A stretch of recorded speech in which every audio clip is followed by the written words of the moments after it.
Alors, shalom, shalom, shalom. Que Dieu vous bénisse. Que Dieu vous accorde sa grâce. Que le Seigneur se souvienne de chacun de vous. Voilà, ce midi, bienvenue à notre rendez-vous. Voilà, notre direct du mercredi midi. Nous l'avons pris l'engagement pour tous les mercredis et tous les vendredis. Voilà, tout le mois d'octobre. Donc, nous respectons l'engagement que nous avons pris. Alors, au niveau de notre centre de prière, oui, Berger Paul Esmel, Charlotte, Ngouan, Shalom. Au niveau de notre centre, nous avons eu une coupure d'électricité. Donc, nous avons dû utiliser le plan B de faire à domicile. Voilà, il fallait rapidement improviser. Voilà, avec tous les enfants qui sont en congé et tout. Voilà, il fallait trouver quelque chose. Valérie Manga, nous avons essayé de trouver rapidement pour ne pas empiéter tellement sur le temps. Valérie Manga, Daniel Afi, Shalom.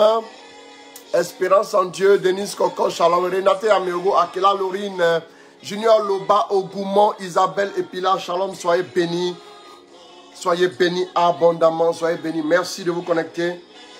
Merci de me rejoindre.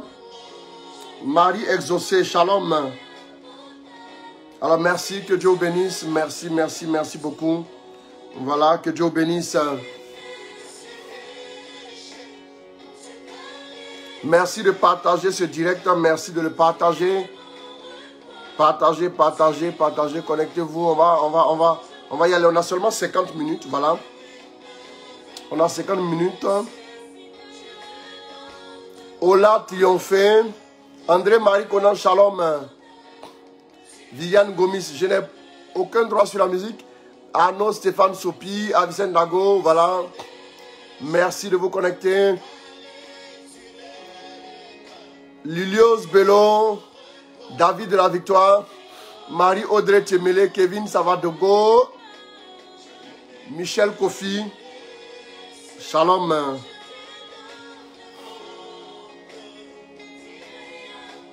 Alors on va se connecter rapidement, on va se connecter.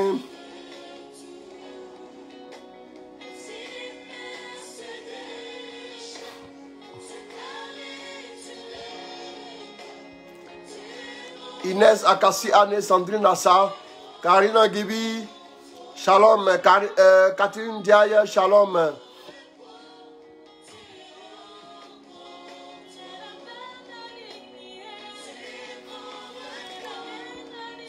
Bijou de Kano, Suzy Angibi, Shalom.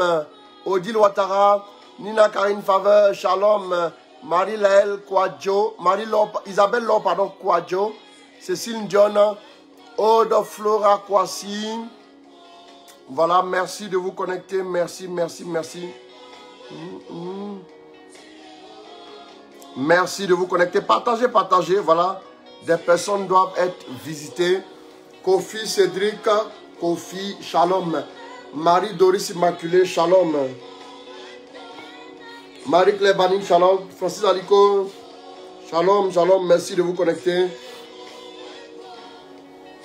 Daniel Cantou sans scène, Shalom à toi ma fille. Voilà, merci, merci. On va y aller rapidement, on va y aller rapidement. On a des choses à dire quand même. Marie-Pierre Sa, Shalom. Arsène Junior, Shalom à toi mon fils.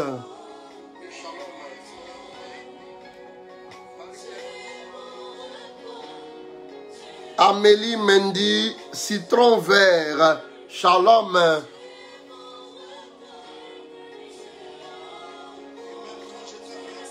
Suzule de Jean, Larissa Sangué, Shalom, merci de partager, partager, partager.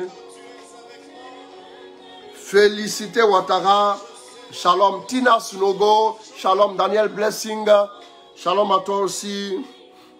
Alex Bini, Shalom.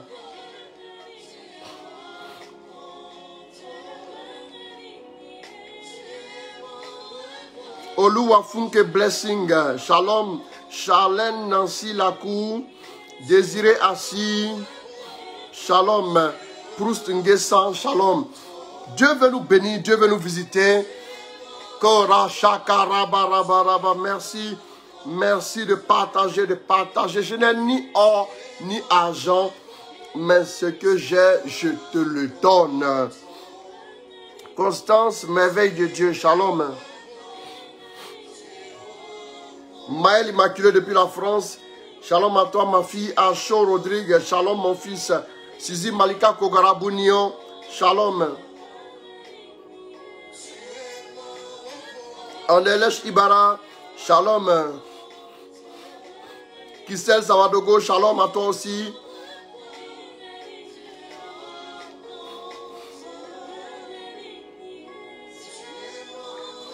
Merci de vous connecter. Je vous annonce déjà notre retraite. Notre retraite qui aura lieu du 19 au 22.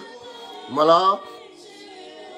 Le mois de novembre, il s'agit du mois de novembre. Donc je vous invite à vous connecter, à vous inscrire pour la retraite, afin que nous puissions la vivre ensemble. Pour ceux qui ont vécu des difficultés, qui ont eu du mal, qui ont traversé des moments extrêmement compliqués, difficiles et tout. Max Elmik, shalom, c'est votre retraite. Rita Diatka, shalom aussi à toi, ma fille. Anne-Marie Zouré, épouse Savadogo, shalom à toi.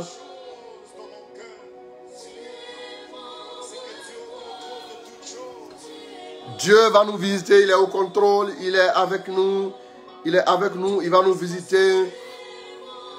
Il va nous visiter, il va nous faire du bien. Merci de nous rejoindre, merci de vous connecter, merci de partager, partager, partager. Priska Inès Toé, shalom. Dieu veut nous rejoindre ce soir, ce jour, ce midi, autant pour moi. Anna Soknatin, shalom à toi ma fille, Dieu te bénisse.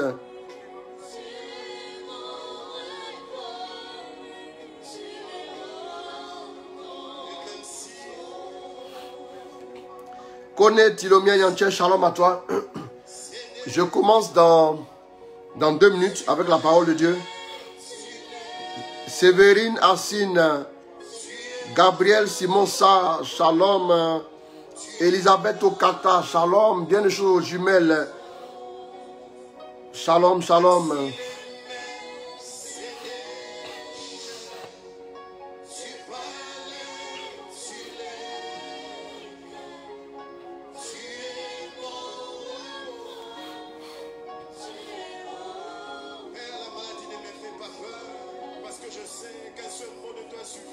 Paul, Guy, Lionel, Kako, Traoré, Judith, Adassa, Salomon, Stéphanie, Anne et épouse Esmel, shalom.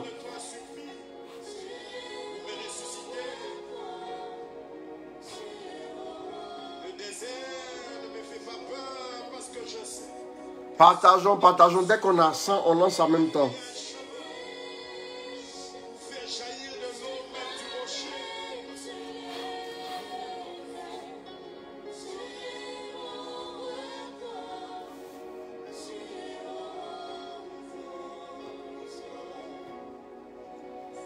Rakauto yoko sarabakonte. Manaka sheye beke manakate. Ratara manaka. Merci mon Dieu, mon roi. Merci pour ta grâce. Merci pour ta fidélité. Merci pour ton amour. Merci pour ta joie. Destin Olivier Kwame Asoba. Shalom. Dieu te bénisse. Monica Faye. Shalom. Dieu te bénisse.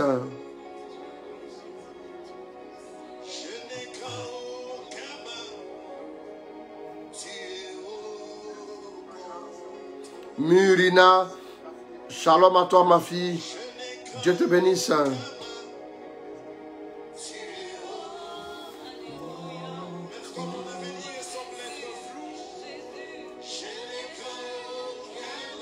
Suzanne Angèle Sidibé, shalom à toi.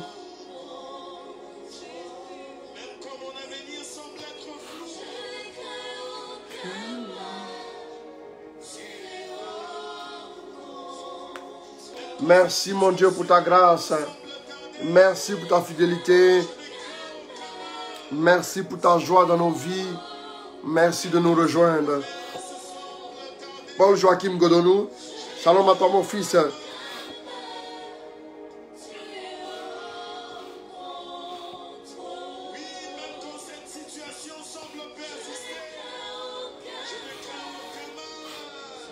Alors nous voulons dire merci à Dieu. Catherine Diaye, amen, amen, merci beaucoup. Voilà. Simon Faye, shalom à toi. Jean-Marie Djedjou, shalom. Paul-Andrea Bédégbé, shalom. Voilà. Nous allons lire le passage. Nous allons lire le passage rapidement et nous allons y aller. Voilà. On va commencer en même temps. On va laisser Dieu nous parler. Un max de partage, oui, bien sûr. Alors, Pierre et Jean montaient au temple pour la prière de 3 heures de l'après-midi. On y portait un infirme qui était infirme depuis sa naissance. Chaque jour, on l'installait à la porte du temple, dite la belle porte, pour demander l'aumône à ceux qui pénétraient dans le temple. Quand il vit Pierre et Jean qui allaient entrer dans le temple, il les sollicita pour obtenir une aumône. Pierre alors, ainsi que Jean, le fixa et lui dit: regarde-nous. L'homme les observait, car il s'attendait à obtenir d'eux quelque chose. Pierre lui dit: de l'or ou de l'argent? De l'or ou de l'argent, je n'en ai pas, mais ce que j'ai, je te le donne. Au nom de Jésus, au nom de Jésus-Christ, le Nazoréen marche. Et le prenant par la main droite, il le fit lever. À l'instant même, les pieds et les chevilles de l'homme s'affermirent. D'un bond, il fut debout et marchait. Il entra avec eux dans le temple, marchant, bondissant et louant Dieu. Et tout le peuple le vit marcher et louer Dieu. On le reconnaissait. C'était bien lui qui se tenait pour mendier à la belle porte du temple. Et les gens se trouvaient complètement stupéfaits et désorientés parce qu'il lui était arrivé. Parole du Seigneur notre Dieu, nous rendons grâce à Dieu. Amen, amen, amen. Alors voici le message que le Seigneur m'a inspiré très tôt ce matin. Voyez-vous, il dit, nous n'avons ni or ni argent, mais ce que nous avons, nous te le donnons. Nous n'avons ni or ni argent. C'est qui a la parole? C'est Pierre et Jean qui ont la parole et qui disent, nous n'avons ni or ni argent. Voilà, la musique est un peu forte, d'accord? Voilà, donc vous imaginez que je suis en mode warrior parce que je suis en train de tout faire seul. Voilà, donc je suis le musicien, je suis en même temps, voilà, le lecteur, je suis en même temps aussi le technicien, tout ça. Il faut dire aussi que quand on est en Dieu, on a toutes les grâces cumulées en nous, c'est bon aussi. Voilà, merci beaucoup. Alors, voici le message. Pierre et Jean, qui sont un peu les intendants de l'église, qui sont un peu les intendants de quoi? De l'église des temps nouveaux. Le premier pape, qui sont les intendants de l'église des temps modernes. Pierre et Jean qui ont reçu le mandat de Jésus, qui ont reçu l'onction de Jésus pour pérenniser son œuvre, s'en vont au temple. Alors qu'ils vont au temple, qu'est-ce qui se passe? Ils tombent sur qui? Ils tombent sur un homme qui était à la belle porte, qui était assis à la belle porte et qui faisait quoi? Qui demandait de l'aide. Qui demandait quoi? Qui demandait le monde. Vous savez, d'abord, faisons une description, si vous voulez, un portrait de cet homme. Le portrait spirituel de cet homme et non le portrait physique. Parce que c'était un gars qui était extropié, on va dire ça comme ça, qui ne pouvait pas marcher, qui avait des difficultés, donc qui était assis à la belle porte, qui attendait de l'aide. Mais quel portrait pouvons-nous faire spirituellement? Cet homme-là, c'est qui? Cet homme, c'est qui spirituellement parlant? Parce que alors que nous faisons une lecture, je vais dire, physiologique, parce que faisant un portrait de cet homme, tel qu'il était assis à la belle porte, physiquement parlant, nous devons aussi aller au-delà. C'est qu'est-ce que Dieu voyait en voyant cet homme. Voilà que la Bible nous dit que on le portait. On y portait un homme qui était infirme depuis sa naissance. Le porter veut dire qu'il ne pouvait pas se déplacer lui-même. Ça veut dire qu'il avait un problème de mobilité. Ça veut dire que cet homme dépendait exclusivement des autres. Quelqu'un qui est porté, c'est quelqu'un qui n'arrive pas à se prendre en charge. Ne serait-ce que le basique. Vous voyez souvent, On a dans notre société des hommes qui savent marcher, des hommes qui peuvent même courir, qui ont les 10 doigts. Et ces hommes-là sont au carrefour pour demander qu'on les aide. Imaginez maintenant une personne qui ne peut pas se prendre en charge. Une personne qui ne peut pas même se déplacer d'elle-même. Et cette personne-là est déposée à l'entrée du temple. Parce qu'on se dit que quelqu'un qui a en lui le désir d'aller au temple, à défaut d'être vraiment converti, il a au moins un peu de morale en lui. Parce que le monde est méchant. C'est quelqu'un qui a été comme rejeté par le monde. C'est quelqu'un qui a été comme brisé par le monde. C'est quelqu'un qui a été comme complètement défiguré par le monde. Le monde l'a vomi. Excusez-moi de le dire, mais comme les ordures du monde. Le monde dit que tu as été dans le monde jusqu'à un moment donné, le monde te vomit et te rejette au bord de la route. Tu es plus bon à rien. Tu dépends des hommes. Peut-être qu'il travaillait. Peut-être qu'il avait un problème, un accident de travail. Une situation qui l'a cassé dans son élan de croissance, dans son élan d'évolution, dans son élan de vision, dans son élan de construction de son avenir. Et qu'est-ce qui se passe? Et tout de suite, l'élan étant brisé, il va se retrouver réduit donc à dépendre des autres. Bien aimé, vous voyez que la chose est évidente. Quand une personne dépend des autres, vous allez vous dire que celui de qui la personne dépend, ce n'est pas facile pour celui qui prend en charge. Mais laissez-moi vous dire aussi que ce n'est jamais facile pour celui qui est pris en charge. Vous pensez que celui qui est pris en charge, il est facile? Non, c'est facile pour lui. Non, celui qui est pris en charge, il est en difficulté. Celui qui est pris en charge, il perd une chose essentielle que l'homme, tout homme, avant d'affronter la vie, doit avoir. C'est sa dignité. Bien aimé, celui qui est pris en charge, il finit par perdre sa dignité et il ne peut plus affronter la vie. Il ne peut plus avancer. Il manque de confiance en lui-même. Son identité est comme bradée, on va dire ça comme ça. Et celui qui était censé être un fils de Dieu, celui qui était censé être un homme qui pourrait aussi réussir, un cadre, qui pourrait aussi penser, qui pourrait rêver sereinement, cet homme-là, il se retrouve bafoué dans sa dignité, bafoué dans son identité, bafoué dans sa constitution intrinsèque. Oui, ce que Dieu lui a donné comme identité. Bien aimé, c'est très important. Vous savez, quand vous prenez en charge vous-même, vous arrivez à rêver. Mais quand des gens vous prennent en charge, vous avez du mal à rêver. Parce que les gens doivent rêver pour vous. Vous rêvez à travers les autres. Parce que vous êtes obligé de dire, ah, tonton ou tanti, je te soutiens pour que tu sois nommé ministre. Pour que moi aussi ma situation puisse changer. Tu es obligé de rêver en même temps pour deux personnes. Bien aimé. Pourquoi? Parce que tu ne peux pas rêver seul.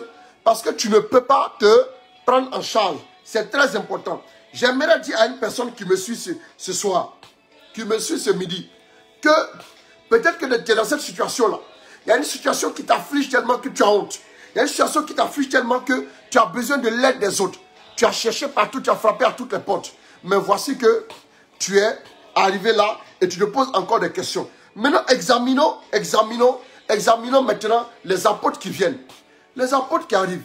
Ils arrivent à l'entrée du temple et ils se retrouvent face à quelqu'un qui attend de l'argent, qui attend de l'aide, qui attend des moyens financiers, qui attend des moyens humains. Et qu'est-ce qui se passe à leur niveau? Ils se rendent compte que c'est compliqué en fait, parce qu'ils n'ont pas d'argent. Bien aimé, aujourd'hui les apôtres ne représentent pas seulement les apôtres.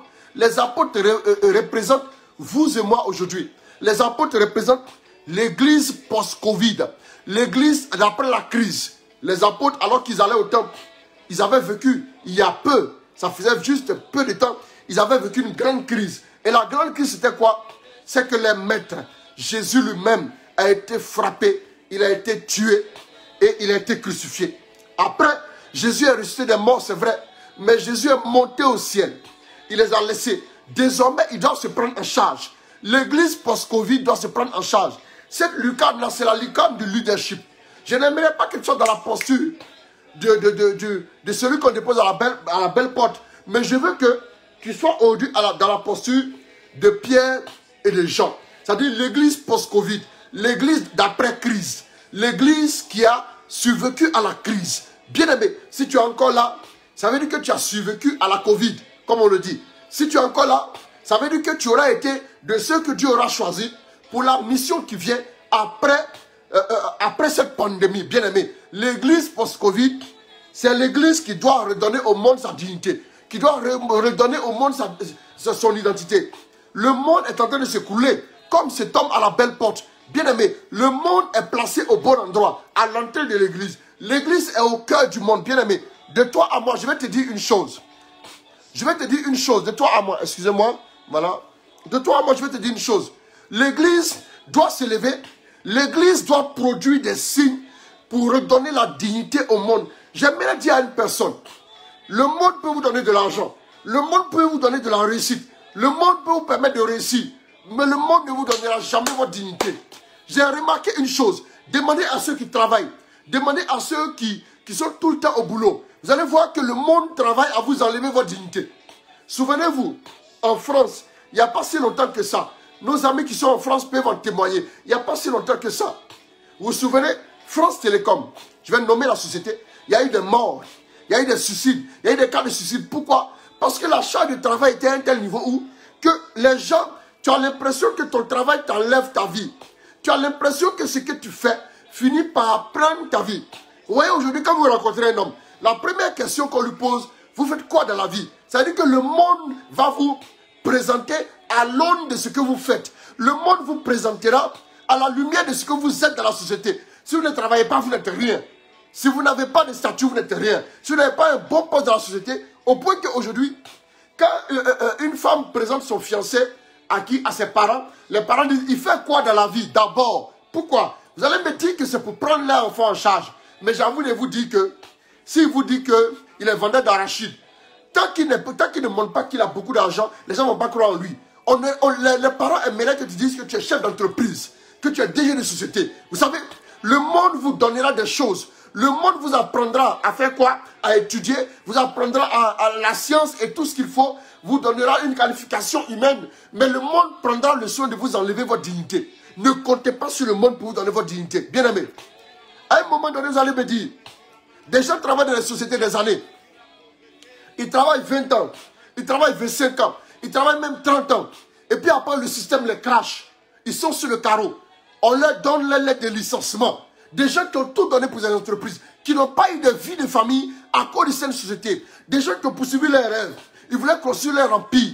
Mais à cause de la loi du plus fort, la loi du capitalisme, ils ont fait quoi? Ils ont tout perdu parce que c'est la concurrence. La concurrence, il n'y a pas de pitié. Le monde n'a pas de dignité. Le monde n'a pas de retenue. Le monde n'a pas de conscience. Le monde vous écrasera tant que vous ne faites pas son affaire. Et quand vous faites son affaire, le monde, on est dans un système, excusez-moi, dans un système où le monde veut que vous lui offrez ce que vous avez de plus. Et le monde vous reprend, en plus de lui offrir ce que vous avez comme qualification.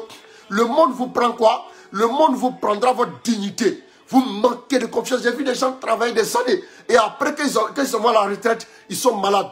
Souvent après, ils sont paralysés. Souvent après, ils font une dépression. Parce qu'ils sont fatigués. Ils ont tout donné. Ils ont donné de l'énergie. Ils ont donné de leur temps. Ils ont donné de leur jeunesse. Ils ont donné de leur énergie. Ils ont tout donné, bien aimé. Et le monde leur a tout pris. Le système leur a tout pris. Le système les a sucés. Et après, le système les dépose. Cet homme qui était paralysé à la belle porte, qu'est-ce qu'il prouve qu'il n'a pas vécu une situation antérieure, meilleure, bien aimé? Mais qui va lui donner la dignité, bien aimé? Vous n'avez pas remarqué qu'en France, en Occident, ce sont les vieux qui vont à l'église. Pourquoi les vieux qui vont à l'église? Quand on les regardait à l'église, excusez-moi, je n'aimerais pas les juger, c'est des apôtres qui viennent à l'église. Mais quand on les voyait à l'église, vous savez qu'ils ont vécu leur vie, n'est-ce pas? Ils ont vécu leur vie. Et aujourd'hui, ils se retrouvent à l'église. Pourquoi? Parce qu'ils se disent que maintenant, bon, on va faire quoi d'autre? On est fatigué, on a tout vu, on a tout vécu. Maintenant, il faut qu'on aille maintenant à Dieu. Ils sont dans les églises. Souvent même, ils ne savent pas trop pourquoi ils sont là, mais ils sont là. Bien aimés. Parce qu'ils cherchent un réconfort. Bien aimés. Vous et moi, peut-être qu'on ne peut pas donner au monde plus que ce qu'il a en termes de qualification. Vous ne serez pas des ingénieurs plus que les ingénieurs forcément qui sont dans le monde. Mais vous serez des ingénieurs éclairés de la puissance de Dieu. Vous serez des ingénieurs éclairés de la lumière de Dieu. Vous serez donc des sachants. Vous serez donc des directeurs. Vous serez donc des chefs de département éclairés de la puissance de Dieu. Vous êtes capables désormais de donner à ceux qui vont se lever devant vous. Ceux qui seront devant vous leur dignité. Moi j'ai vu des choses. Il y a des enfants qui sont dans les sociétés, qui travaillent un peu partout. Ils m'ont amené des collègues et tout. J'ai causé avec des collègues de certains de mes enfants. Mais vous savez, quand les gens parlent, ils pleurent. Pourquoi les gens pleurent? Parce qu'ils ont bossé toute leur vie. Ils ont travaillé. Ils ont étudié. Et ils sont arrivés à l'entreprise pour se rendre compte que les choses ne sont pas ce qu'ils pensaient. Bien aimés, pensant que le travail allait leur donner la paix. pensant que le travail allait leur donner la dignité, pensant que le travail allait leur donner la véritable dignité de l'homme, la dignité d'un homme accompli, un homme qui est respecté, qui est apprécié à sa juste valeur. Tu n'es apprécié que à la valeur de ce que tu es capable de faire. Bien-aimé, c'est-à-dire que tu n'es pas apprécié selon ce que tu es. Tu peux être bien habillé, mais si tu n'es pas qualifié, on va te jeter dehors, bien-aimé. Des gens sont déçus, ils sont blessés. Bien-aimé, vous et moi, on doit retenir une chose. Je vais nous lire un passage, en même temps aussi sur le lecteur. Hein. Donc voilà, on va s'y faire. Ça va aller. Donc on va lire un passage. Le Seigneur me le donne. Cet esprit, c'est toi qui donne les passages. Moi, je les lis. Je suis ton serviteur pour te servir. Bien, voilà. On lit les passages. Je n'ai pas préparé les passages avant ça, je peux vous le dire. Donc, les passages, là, c'est plus l'inspiration qui fait. En faisant ce que Dieu me donne, il me donne des lignes. Voilà, il y a des mots, il me donne tous les passages. Il y a des mots, il me dit, allons-y, je te donnerai les passages. Il dit quoi? Il dit, ayant fait venir ses 12 disciples, Jésus leur donna autorité sur les esprits impurs pour qu'ils les chassent et qu'ils guérissent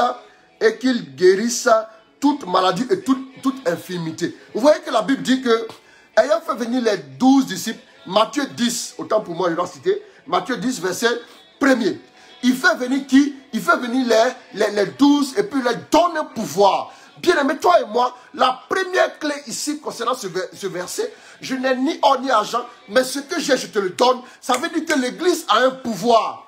Dis à ton frère, j'ai un pouvoir. Ce pouvoir est dans ta vie. C'est le pouvoir de relever ceux qui chutent. C'est le pouvoir de redonner vie à des personnes que le système a brisées. C'est le pouvoir de redonner une vie décente à qui? À ceux qui ont été laissés pour compte. Prenez l'exemple de la prostituée. Vous vous souvenez que tout le monde, le système, et même en Dieu, excusez-moi de le dire, les pharisiens, pourquoi Jésus s'est attaqué aux pharisiens? Je vais vous parler. Pourquoi Jésus s'est attaqué aux pharisiens à un moment donné?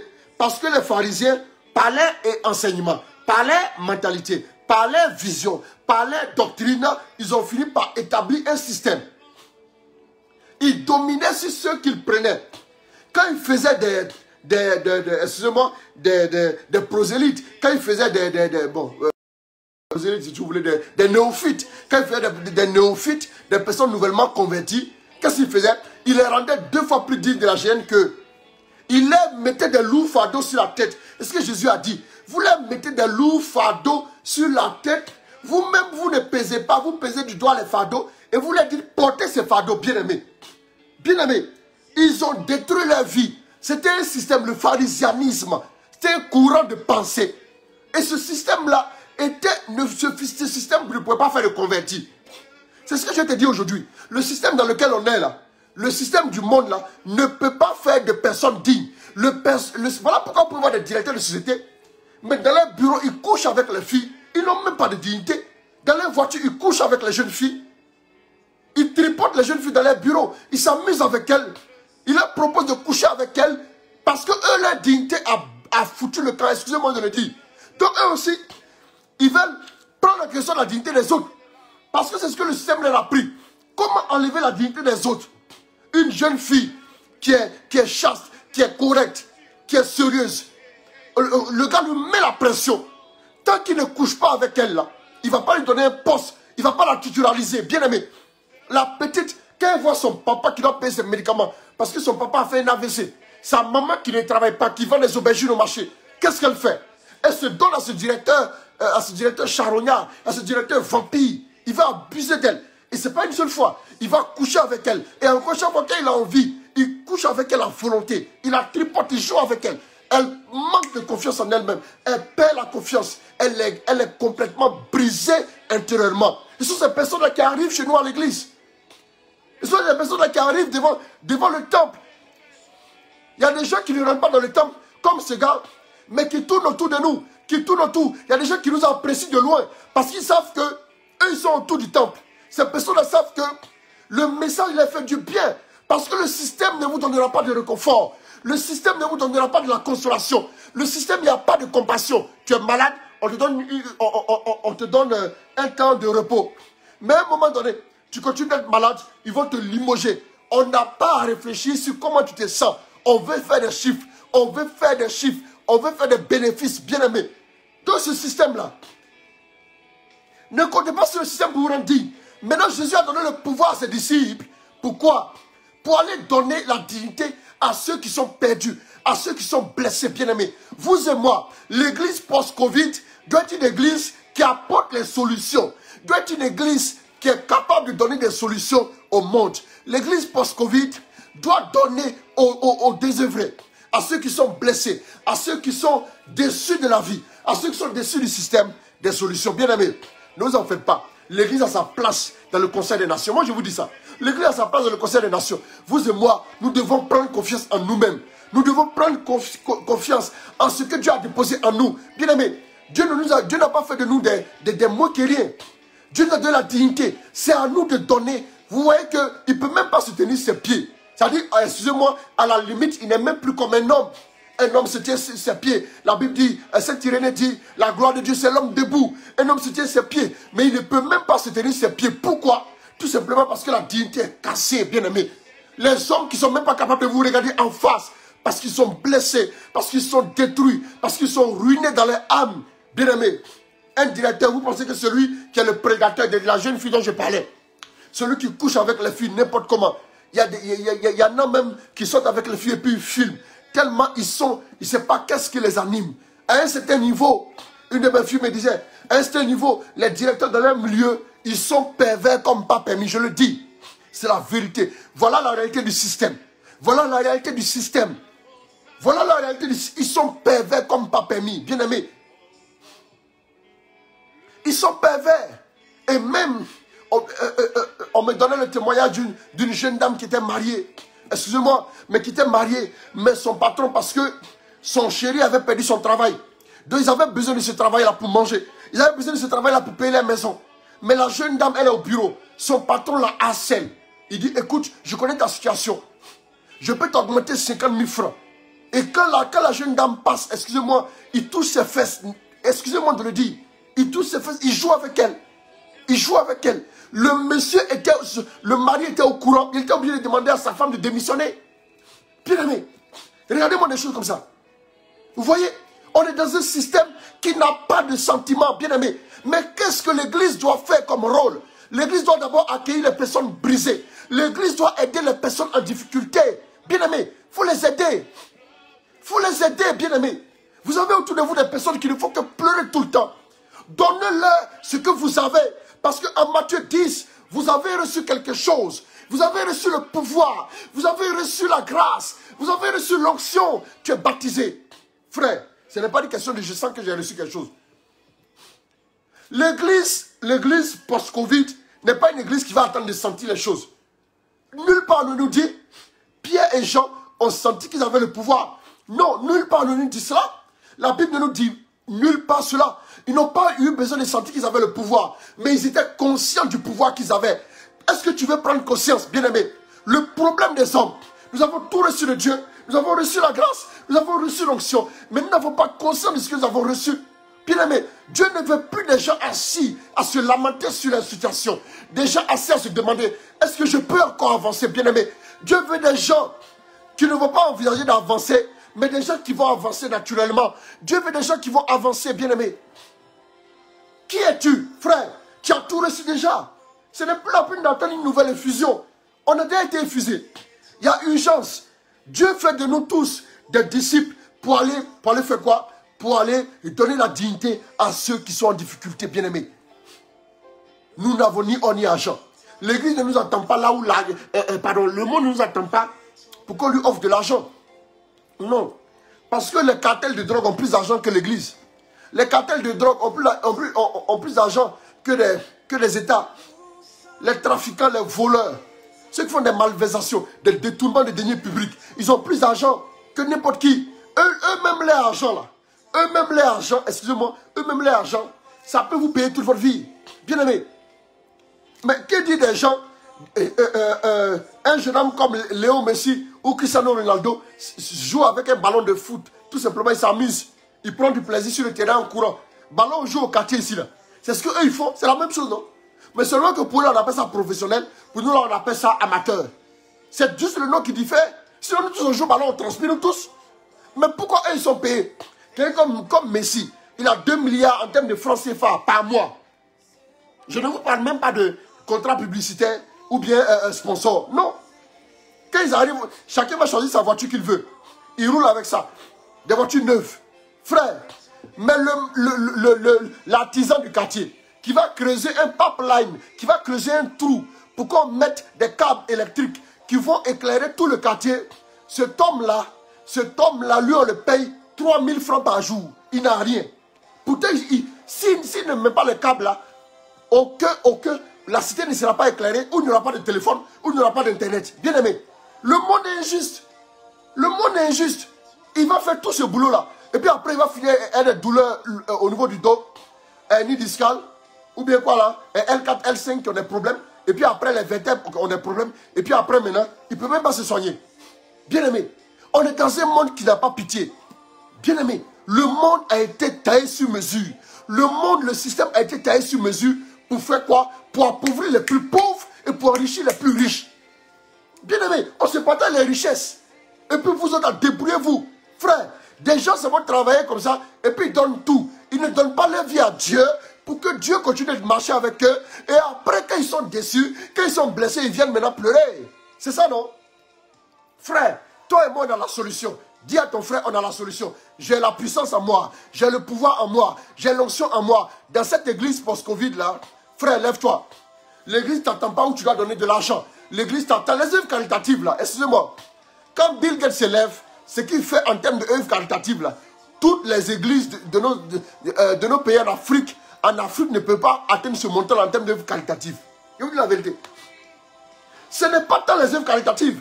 D'accord, les œuvres caritatives. C'est la vérité. Les œuvres caritatives. Mais ce n'est pas tant les œuvres caritatives. Parce que quand Jeff Bezos, ou bien comment il s'appelle le gars, Warren Buffett, veut faire un don, lui son don là, ça peut construire toutes les cathédrales d'Afrique. Frère, eux ils font plus de dons que nous. C'est pas l'argent on va donner et puis le monde va changer. Excusez-moi de vous dire. Je vous dis la vérité. Ce que nous devons donner au monde là, c'est que le monde doit retrouver sa dignité. Les gens doivent se sentir aimés. Les gens donnent mais sans amour. C'est Augustin dit, on peut donner sans amour, mais on ne peut pas aimer sans donner. On ne peut pas aimer sans donner.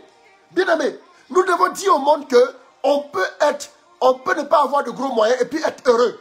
On peut ne pas avoir le pouvoir et puis être heureux. Parce qu'il y a des gens en Afrique qui pensent que tant qu'ils ne sont pas au pouvoir là, ils seront malheureux.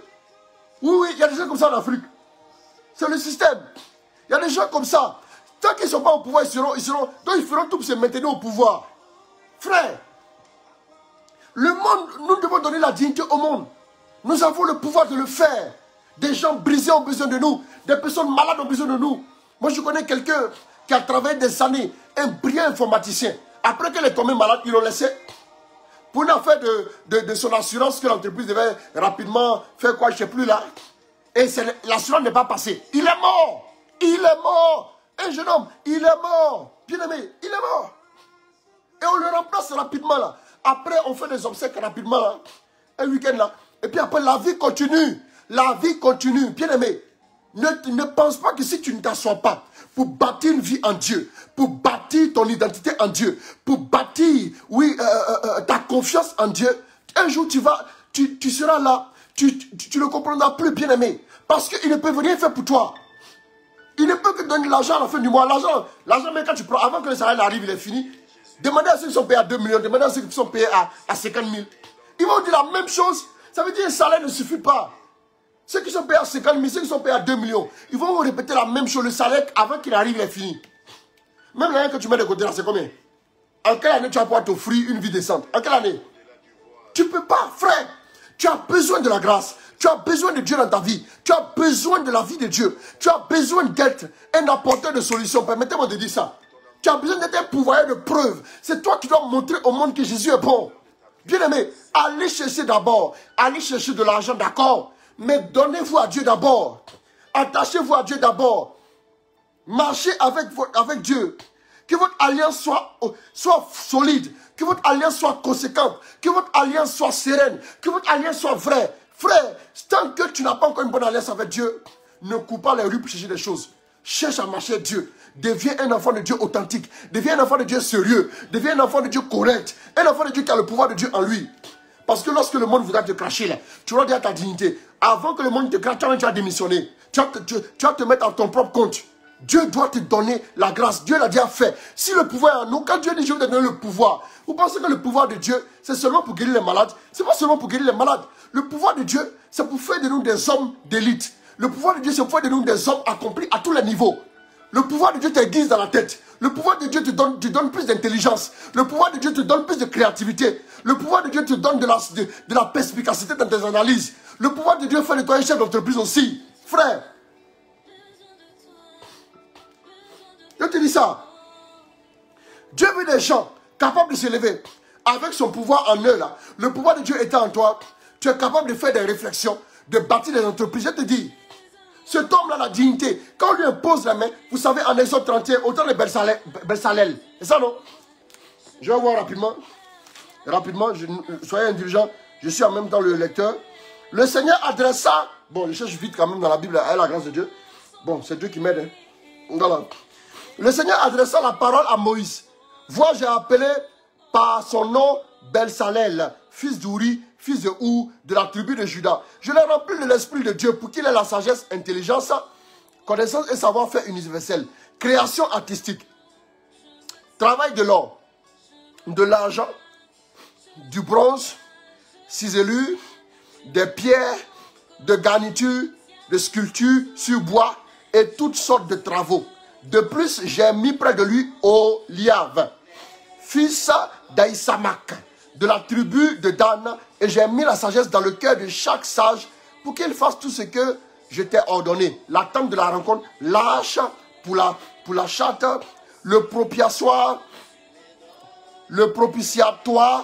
qui est au-dessus de tous les accessoires de la tente, la table et ses accessoires, le chandelier pur et tous les accessoires, l'autel du parfum, l'autel de l'holocauste et tous les accessoires, la cuve et son support, les vêtements liturgiques, les vêtements sacrés pour le prêtre Aaron, les vêtements que porteront ses fils pour exercer le sacerdoce, l'huile d'onction, le parfum à brûler pour le sanctuaire, ils feront exactement comme je te l'ai ordonné. Vous voyez un peu? Donc du coup, Exode 31, verset quoi? Le verset 1er au verset 11. Qu'est-ce que nous voyons? Nous voyons que Belsalel, Dieu l'utilise, Dieu lui donne la grâce de faire quoi? Des inventions, de travailler l'or, de travailler la sculpture. C'est un architecte, c'est un artiste, c'est un ingénieur. Donc Dieu lui a donné à travers l'impression de mettre la science de l'ingénierie. Frère, vous pensez que quand Dieu est nous là, c'est pour être seulement juste des personnes qui posent les mains, recevez. Non. Dieu nous donne aussi la grâce de faire des inventions. Dieu nous donne aussi la grâce de faire des choses excellentes. D'être capable de faire quoi? De monter des entreprises, frère. Parce que les entreprises des chrétiens devront redonner la dignité aux chrétiens. Non seulement aux chrétiens, mais au monde. Dans le Conseil des Nations. Des gens capables de réfléchir en termes de qualification comme les gens du monde. Mais en même temps, qui ont une autre théologie. C'est-à-dire la théologie maintenant. Avec eux, pour faire quoi? Pour apporter les solutions aux hommes. Pour dire que vous pouvez être bon cadre d'entreprise et ne pas briser la vie des jeunes filles qui voudront aussi se marier demain. Vous pouvez être cadre d'entreprise pour ne pas faire et ne pas faire quoi? Et embaucher des personnes que vous allez valoriser. Des ressources humaines qu'on fait dans la société là. C'est pour le folklore. Sinon, il n'y a pas de ressources humaines qui s'intéressent vraiment à la vie des hommes. Bien aimé, c'est très important. Mais qu'est-ce que la Bible dit encore? Bien aimé, nous pouvons agir dans tous les domaines. Nous pouvons agir dans chaque domaine. Nous avons la grâce. Il me reste 10 minutes. Nous avons la grâce, c'est important. Je vous prends un autre passage, Matthieu 13 et le verset 12e. C'est l'esprit qui me parle. Matthieu 13, le verset 12e. Rapidement, je lis. Car à celui qui a... Bon, je reprends si vous voulez. À partir du verset 10. Matthieu 13, à partir du verset 10. Les disciples s'approchaient et lui dirent, pourquoi leur parles-tu en parabole? Il répondit, parce qu'à vous, il est donné de connaître les mystères. Parce qu'à vous, il est donné de connaître les mystères du royaume des cieux. Tandis qu'à ceux-là, ce n'est pas donné. Car à celui qui a, il sera donné. À celui qui a, il sera donné. Et il sera dans la surabondance. Mais à celui qui n'a pas, même ce qu'il a, lui sera retiré. Bien aimé, quand on dit à celui qui n'a pas là, c'est qui? Ça veut dire que c'est celui qui croit même qu'il n'a pas. C'est finalement celui qui croit qu'il n'a pas. Sinon, en réalité, il n'y a personne qui soit sur la terre là, qui n'ait rien reçu de Dieu. Vous avez tous reçu quelque chose. On a tous reçu quelque chose de Dieu. On a reçu quelque chose qui doit nous emmener dans le Conseil des Nations à faire quoi? À pouvoir aussi apporter nos solutions, apporter notre idéologie, apporter nos idées, apporter quoi? À des solutions pour que le monde soit restauré, pour que le monde soit édifié. Bien aimé, il dit quoi? Il dit à celui qui a, on donnera et il sera encore dans l'abondance. Bien aimé, c'est-à-dire que Pierre et Jean, la première chose qu'ils ont eu à faire, c'est de prendre conscience qu'ils avaient déjà quelque chose.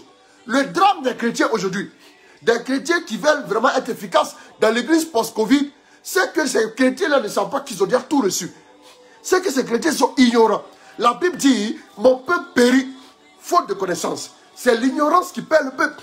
C'est l'ignorance qui détruit le peuple. C'est l'ignorance qui tient le peuple dans la stagnation, dans la destruction, dans quoi? Dans le non-accomplissement notoire. Ce qui fait que tu n'avances pas, c'est de l'ignorance de la solution. Non seulement tu peux te connaître la solution, mais c'est de prendre la solution, de la saisir.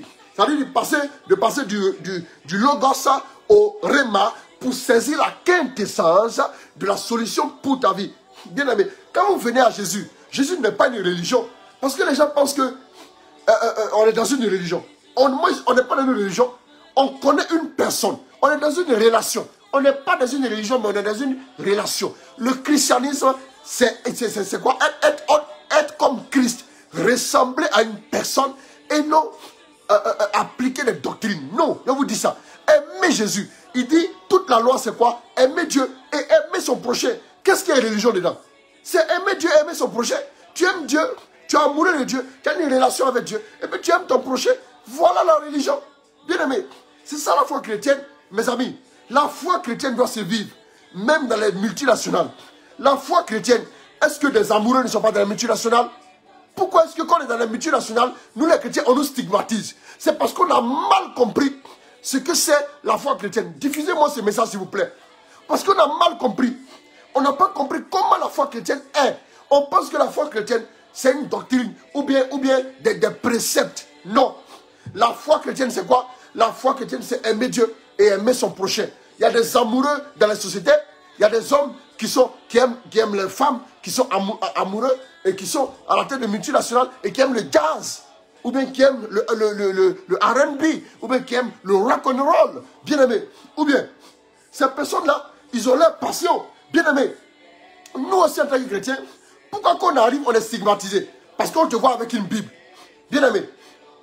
C'est comme un homme qui arrive et qui dit non, c'est le cadeau que ma femme m'a donné. Est-ce que vous avez trouvé qu'il n'est pas normal? Mais pourquoi quand tu as une Bible, dans une société, on trouve que tu n'es pas normal, bien aimé? C'est parce qu'on a mal présenté la chose. Comment tu présentes la chose? Bien aimé, aujourd'hui là, notre problème se trouve là. Comment nous présentons le Jésus qui peut donner la solution aux nations? Bien aimé, c'est là où les chrétiens doivent relever le défi. Nous faisons une mauvaise présentation et nous présentons mal la bonne personne, alors que le monde présente bien la mauvaise personne. C'est ça qui fait que le monde a le dessus sur nous. C'est Dieu qui regarde au cœur. Mais les hommes, ils regardent à l'apparence. Quelle apparence? Soignons notre apparence dans notre présentation. Soignons notre apparence. Présentons-nous bien. Présentons bien Jésus qui est vivant. Parce que Jésus peut changer la vie des gens. Mais qu'est-ce que les chrétiens en ont fait? Les chrétiens qui sont le visage du Christ. Les chrétiens qui sont la main et les pieds du Christ. Qu'est-ce qu'ils en ont fait? Ils ont fait une mauvaise présentation du Seigneur Jésus. Voilà pourquoi aujourd'hui le monde est braqué. Le monde est braqué. Quand tu dis je vais vous annoncer Jésus, non. Ils n'ont pas envie. Pourtant ils ont des problèmes. Ils sont liés jusqu'à dans les os, dans les âmes. Eux tous ça ils ont envie d'être délivrés. Mais il faut leur dire, tu leur parler de Jésus, ils ne t'écouteront pas. Mais si tu leur dis que, très cher collègue, tu es ingénieur ou bien tu es comptable, je suis comptable comme toi. À tous mes enfants qui suivent, suivez bien cette partie. Je suis comptable comme toi. Mais j'aimerais qu'on sorte manger un peu. On mange. Et en mangeant, je te parle de certaines choses. On parle de la vie, on se pose des questions. Quand on mange ensemble, ça veut dire que notre relation n'est plus juste une relation strictement professionnelle. C'est une relation qui est juste une amitié un peu plus, si vous voulez. Pas seulement une amitié profonde. Mais on mange ensemble. On s'assoit, on va prendre un repas régulièrement ensemble. On mange, je t'invite à manger. Ou bien je t'invite à prendre un petit déjeuner le matin ensemble à tel endroit avant de monter au bureau. Et pour se retrouver, on va parler de tout. Moi, voilà l'expérience que j'ai faite dans ma vie. Voilà comment j'ai pu équilibrer telle chose à tel niveau. Parce que je suis à la croisée des chemins. Et voilà, je partage mon expérience. Et en partageant mon expérience, je prépare ça dans la prière. Et vous allez voir que, moi, un jour, il y a quelqu'un qui m'a dit, il dit, il est conférencier, mais il veut apprendre de moi. Il est venu me voir. Il me dit, il y a quelque chose que moi j'ai qui n'a pas. Comment, il parle de quoi? Il parle de quoi? Parce que quand vous commencez à parler aux gens, là, amenez-les à vous suivre quelque part. Vous devez être un leader qui sait que, quand, suivez-moi, je vais vous emmener d'un point A vers un point B. Suivez-moi. Et il faut être concis, il faut être intelligent, mes amis. Vous ne pouvez pas s'asseoir. Jésus dit, la Bible dit, la Bible dit. Ils ne vont pas t'écouter. Là-bas, là, ils ne t'écouteront pas. Mais quelque part, ils peuvent t'écouter. À l'église, si tu dis la Bible dit, ils vont t'écouter. Mais au plateau, dans les sociétés, à l'hôtel Pullman, excusez-moi, en train de manger, ils ne vont pas t'écouter. Eux, ils doivent signer des contrats.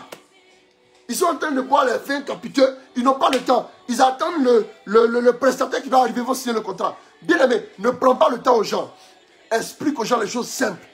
Montre aux gens. En parlant, ils vont sentir dedans qu'il y a une conviction qui t'anime. Il y a quelque chose qui te saisit. Ils vont savoir que tu as quelque chose. Et c'est ce quelque chose-là qui va impacter les vies en disant des choses simples. La foi chrétienne, ce n'est pas de dire des choses compliquées aux gens. La foi chrétienne, c'est de dire des choses simples, mais avec le feu de Dieu. David a pris quoi pour tuer Goliath? David a pris un caillou que tout le monde peut prendre, non? Maintenant, pourquoi Goliath n'était pas encore mort? Pourtant, les cailloux étaient là. David n'a pas amené les cailloux. David a ramassé les cailloux sur le champ du combat.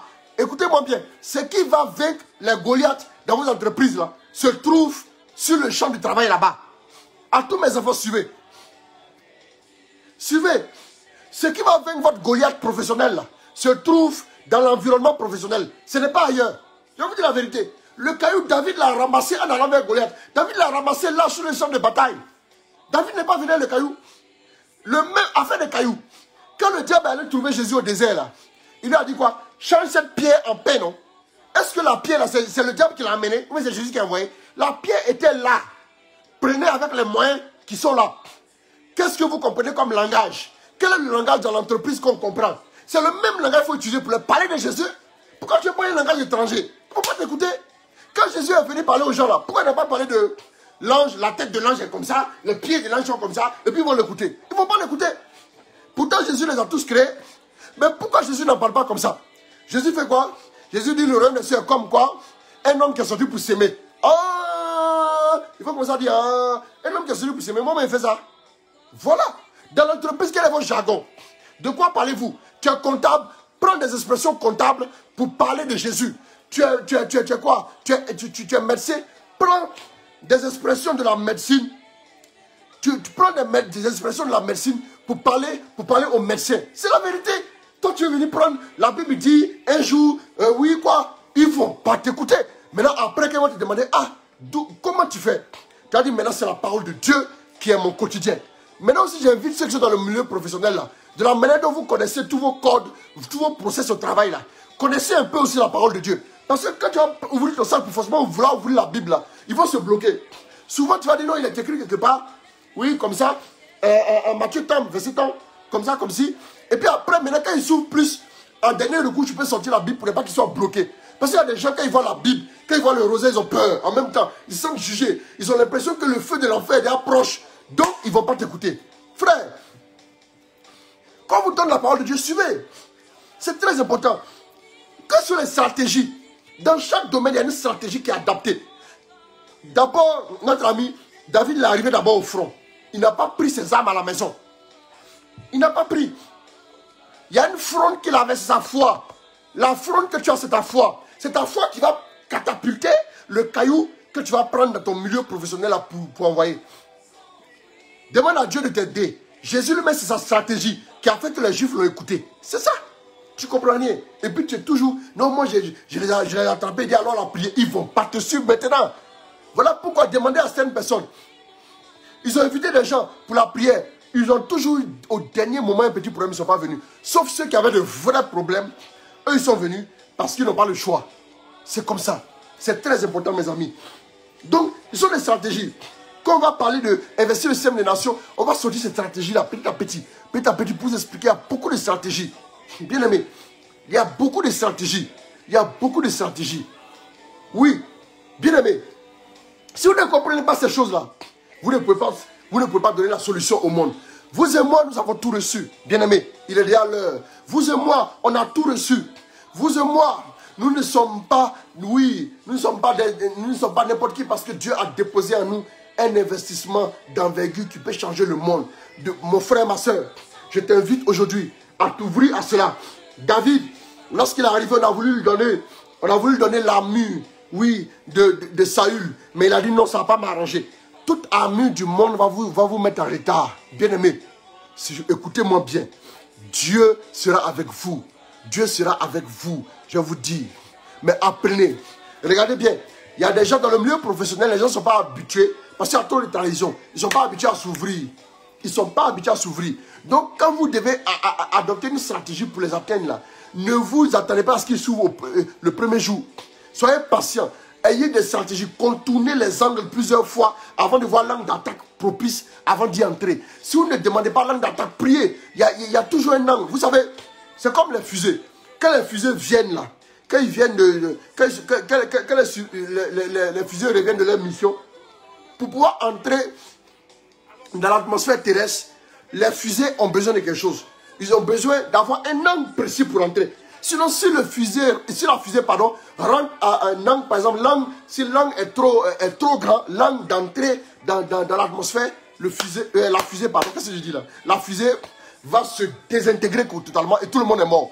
C'est ce que vous devez comprendre. Quand vous êtes dans un milieu professionnel, demandez à Dieu l'angle d'attaque par rapport à telle personne. Il y a un angle. Si tu ne prends pas le bon angle, c'est-à-dire la bonne mission que tu voulais faire va se cracher. Tu as compris? Tout ça c'est important. Je vais vous montrer cette technique-là au fur et à mesure. Mais c'est très important parce qu'il faut qu'on puisse faire des convertis. Même quelle est l'approche pour pouvoir parler de Jésus à certaines personnes dans certains milieux. Il y a une autre approche. Ce n'est pas la même approche. Frère, Jésus va te toucher. Oh, il ne va pas t'écouter. Jésus ne va pas le toucher. Lui, il a l'argent déjà. Il voit la première classe. Jésus va le toucher où encore? Jésus va le toucher où? Arrête là. Lui, il est en première classe, il a plié pour ta première classe. Qu'est-ce que tu dis là? Frère, mais quelqu'un qui est en difficulté, qui a tous les problèmes, quand tu as commencé à parler de Jésus, il va te toucher, il va dire Amen. Amen. Parce qu'il n'a pas le choix. Il va dire quoi? C'est comme ça? Bien aimé, on en parlera. Alors que Dieu vous bénisse comme il est l'heure que nous sommes donnés. On a 56 minutes. Je m'arrête là. Alors que le nom du Seigneur soit béni. Levez les mains là, vous êtes, j'ai prié pour vous. Levez les mains. Que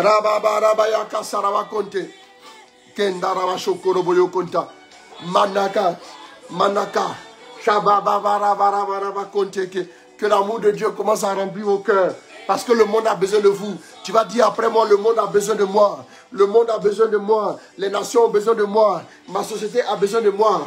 Oui, mes contemporains ont besoin de moi. Je dois leur donner les preuves de l'amour de Jésus. Je dois leur donner les preuves de la restauration de Jésus-Christ. Merci mon Dieu. Merci. Merci pour ta grâce. Merci, il y a urgence. Le monde doit changer. Il y a urgence. Le monde doit se convertir. Recevez la grâce, recevez l'onction, recevez la puissance de Dieu, recevez la puissance de Dieu, recevez l'onction de Dieu, recevez la faveur de Dieu sur vos vies. Là où vous êtes, la gloire de Dieu vous couvre, la gloire de Dieu vous couvre, l'onction de Dieu vous couvre, la faveur de Dieu vous couvre. Maintenant même, que Dieu vous bénisse, que Dieu vous accorde sa grâce, que Dieu vous accorde son onction en ce jour, qu'il vous bénisse, qu'il vous protège, qu'il vous conduise et qu'il fasse de vous des témoins authentiques. À tous les niveaux, recevez ce soir, ce jour, sa faveur, sa bénédiction, sa grâce particulière. Que Jésus vous couvre. Au nom de Jésus, je vois des personnes qui se lèvent comme des David pour vaincre les Goliaths avec les pierres prises même sur le champ de bataille. Au nom de Jésus, votre champ de bataille, c'est là où vous travaillez. Au nom de Jésus, que Dieu vous garde, que Dieu vous protège. Alors nous terminons donc ce direct. Merci à Dieu. Merci à Dieu pour sa grâce. Merci à Dieu pour sa faveur. Voilà, on a eu une coupure de courant, comme je le disais, à notre centre de prière. Donc j'ai dû improviser quelque chose rapidement, voilà, un petit coin de la maison, rapidement pour faire vite. Et puis bon, voilà. Et puis nous disons merci à Dieu, nous disons merci au Seigneur pour sa grâce. Voilà, merci à vous tous, que Dieu vous garde, que Dieu vous protège, que Dieu prenne soin de vous. Alors comme je suis en mode selfie, voilà, donc je vais faire le signe de croix. Vous penserez que c'est la main gauche, mais le signe de croix, ce n'est pas la main gauche. Parce que l'alliance ne se porte pas sur la main gauche, l'alliance se porte pas sur la main droite, mais sur la main gauche. Là, voilà ma main gauche là. Voilà, donc je vais faire le signe de croix. Nous avons terminé. Que Dieu vous bénisse, que Dieu vous garde. Rendez-vous ce soir à 21h15. Rendez-vous ce soir à 21h15. Voilà, n'oubliez pas notre temps de 21h15. Que Dieu vous bénisse. Au nom du Père, du Fils et du Saint-Esprit. Amen. Que Dieu vous bénisse, que Dieu vous garde. Prenez soin de vous. Et à ce soir à 21h15. Au nom de Jésus. Amen. Amen.